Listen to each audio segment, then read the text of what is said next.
Hey everybody, it's Ben again. I just want to take a minute and think about the Browns and their executive Andrew Berry and Mike Tomlin calling him out about trading Joe Flacco to the Bengals.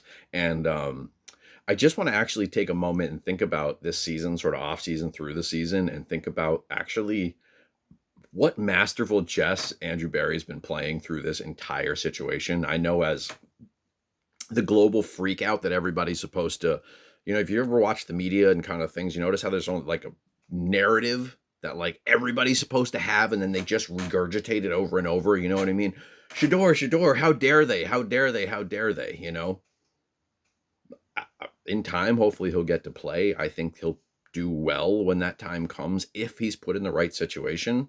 I don't know the Browns currently are that right situation for his skill set and what's going on, but it doesn't mean he couldn't be. I also think that Dylan Gabriel, there's a little bit more than people are giving him credit. It's the same way people talked about Spencer Rattler, like he was so terrible, pretty great, smart, being very intelligent football down there in the Saints. I think they're doing okay. But anyway, back to Andrew Berry. So think about this season, right? So one, they had this massive money they've had tied up in Deshaun Watson, which has been an absolute fiasco. The situation's been terrible. So he's on the sidelines. They're not playing him, right? They had Kenny Pickett, right? I think they picked up Flacco ahead of time. They already had Flacco. They picked him up, right? Then they went and got Dylan Gabriel and also then Shedeur Sanders behind them, right? I think up to the preseason and then right before it is when Kenny Pickett got dealt out, right? So he went to the Raiders. Then they got Zappy, I think, off of the Kansas City Chiefs. But so what's interesting is that they also, remember, traded back so that and then Travis Hunter ended up going to the Tennessee Titans. So they got the first round pick for next season. Plus they've got their own first round pick. So that's two for next season. There might be a third one, but I think it's just two that they have currently. And so they're going to be in good position if they want to make a move for another quarterback or grab some very high, draft capital asset in this coming season. But what's really interesting is they're getting now an opportunity to play out one rookie. They got another one behind him, so they get a chance during the season to figure out who they've got and what their deal is. But here's the other piece of it, is the AFC across the board, in fact, all of football across the board is kind of a lot of, like they say, parity. A lot of wins, losses you're not expecting. The AFC's fairly level, and the AFC North is kind of wide open. So here's the piece that's really interesting. You think about like the three-dimensional chess. So people are talking like, Tomlin's upset about Andrew Berry, and people are talking about, well, is Flacco, how viable is he? Is he not? This doesn't make sense. Why don't the Browns try to get, a different quarterback or Kirk Cousins or whatever the deal is? Well, there's a lot of ways this actually kind of makes sense. One is that I'm sure the Bengals would have taken whatever. This is what available to them. But Joe Flacco is the guy who knows the Steelers defense unbelievably well. Still is a rocket for an arm.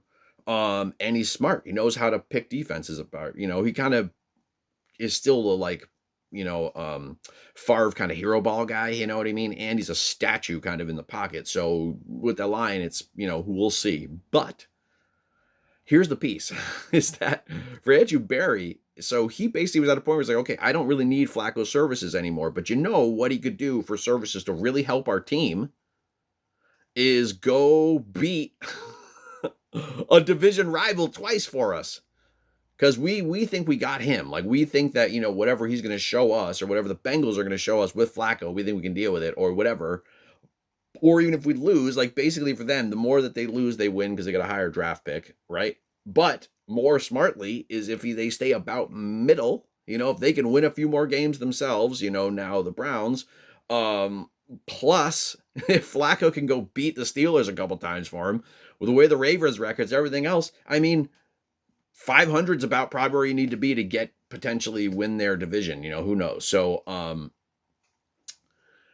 know what I'm saying sort of rambly, but I'm just saying, I think that what Barry's doing is very smart. I think it's very smart. I think it's possible that you could see some games where Flacco does very well, particularly against the Steelers, because he knows their defense very well. Not to mention their secondary is very suspect. I think it's why you saw Tomlin as upset as he was, is because he knows now you created a problem. I think he was excited about the idea of facing Jake Browning, because Jake Browning clearly is likely to turtle up more. He's likely to make more stupid mistakes. Doesn't mean Fat Flacco won't, but I think it'll be better. So I think it's three-dimensional chess that Barry's playing. I think that the narrative, that's out there, I think, again, it's always so sort of skewed and cockeyed. I feel like a lot of times they kind of miss the point, and to me, I think this is the real point, is that Andrew Barry made such a savvy move and literally may have helped his team to have more of a possibility by dealing his quarterback off to another team. So yeah, wild stuff, man. But it should be another fun week of football. I'm sure I'll be back on to talk about some more things, but have fun out there, everybody. And just, I guess the last thing I want to say is, I know there's such an encouragement, this, the pecking order, which I don't know if you know, I'm guessing you probably know what that term means, but if not, what the pecking order means is that chickens in a yard, when you have them all together, they sort of follow a conformity, and anything that they decide is outside of the norm of what is acceptable, they will peck at it. And let's say you have like a whole group of let's say, for lack of better, let's say white chickens, all of them have white feathers, okay? And then you happen to get one that has red feathers, or maybe one that has spotted feathers or whatever, but let's say it's red feathers, and you put them in with this group of all white feathered chickens. They will literally go and peck at that other chicken, and what they're doing is they're pecking at it, but they're literally pulling the feathers out. And that's what's considered the pecking order, is they will literally force them out of the group by pecking because they're different, because it's fear or it's a problem. We can't have them around, right? And so I would say, though we as humans like to talk about how evolved we believe we are and how evolved we have become, how different we are, there's a great tendency, because the thing too is that when you think about the brain, the construct of our brain, there's steps of it, you know what I mean? You come from what they often refer to as the latent reptilian brain, which is not so different what's going on inside of a bird's head, particularly say something like a chicken, and what's going inside of the head of, say, something like an iguana, are not exceptionally different.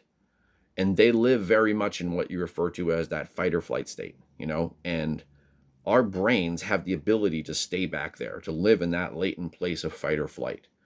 And when we live and exist in that place, we don't tend to use this prefrontal cortex. We don't kind of use our objective mind, our ability to not just be caught in that reactionary state, fight or flight, here now, rather than be objective and sort of reason the situation out, take a more global view and ask ourselves, what am I trying to achieve? Also, what information am I being fed? Where is that information coming from? And how clear is it? And two, is it information or is it direction? Am I being given directives or am I being given opportunities or options? Again, in that fight or flight space, it's very easy. And the reason I bring that up is that we are surrounded by media and information that dominates spaces constantly. And so much of that information is things that can elicit stress, bring that stress response out of us. In fact, even just a food, refined sugar, if you consume refined sugar, and again, I know they're going to tell you, oh, this is monk fruit, or this is honey, or this is agave nectar. Guess what? It's all sugar. But particularly refined, not just but refined. When you're taking it, not say from a piece of fruit or say from a beet, but actually taking that and processing it down into that refined crystal, right? When you consume that, your body on a chemical level, your brain cannot differentiate the experience of that drug, of that refined crystalline drug, and stress. It's exactly the same. Your body responds the same way to it. So imagine constantly being told that there's wars going on, or the market's going to crash, everything's going to end, everything's going to war's going to happen, the fascists are coming in, they're all taking us over, right? Well, imagine that, plus you're constantly consuming a drug, maybe many drugs, maybe caffeine, maybe any number of these drugs, but specifically, let's talk about the sugar one. And your body can't tell the difference between that and stress. I bring that up to say, could you imagine how one could become in this sort of fight or flight reptilian brain reactionary space?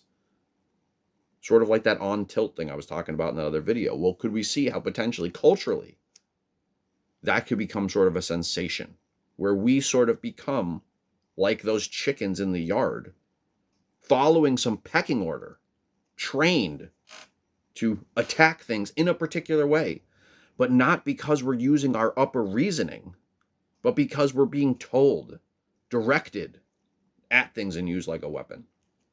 And I know it's crazy to bring that stuff up when I'm talking about football. Again, I'm sorry. I know I said last time I wasn't going to do all this, but it's in my nature too.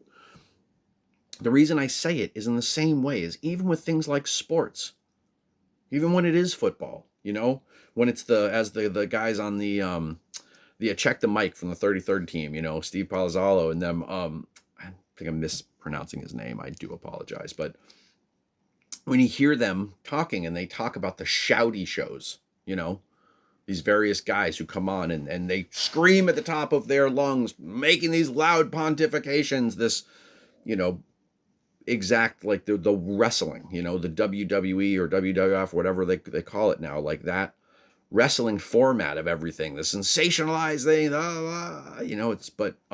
but again, just like that wrestling, yes, the bodies and what they're doing physically may be a real thing.